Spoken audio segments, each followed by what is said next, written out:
I'm Georgia. I'm a sophomore at LTHS this year, and I'm going to talk about Dear Killer by Katherine Ewell.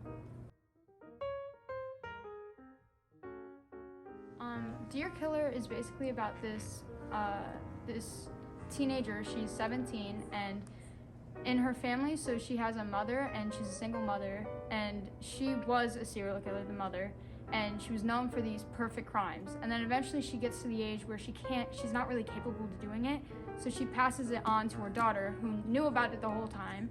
And now the book is following her daughter through basically killing people, and it involves people in her high school. So she gets this assignment. She's basically paid anonymously to kill people through requests through like a mysterious bathroom in the middle of London. And so she kills people for money, and she does it perfectly. And then it follows her through. She gets involved with the cops in the investigation of her own crimes. And she also gets a request for a person from her school, and she really usually doesn't do personal things like that. Not personal, but like people she's physically, like actually close to.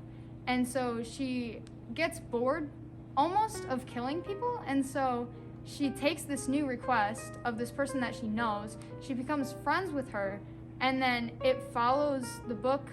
The majority of it follows the process of her trying to get close to this person, and then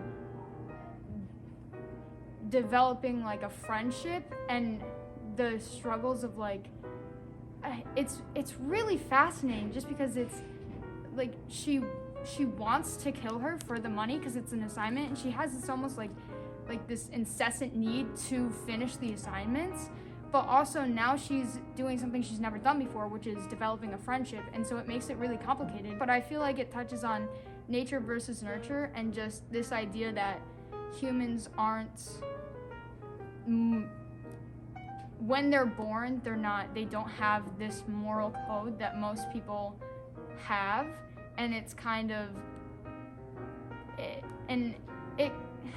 it shows that people can change, but it's not that easy. Like when you see in books and movies when characters make bad decisions and they get in trouble for it or whatever, and they flip a switch and they just change their life, it's not that easy. And she's finally, after like almost her entire childhood, learning about like what most people consider moral, and it's just showing her development, and it's really fascinating.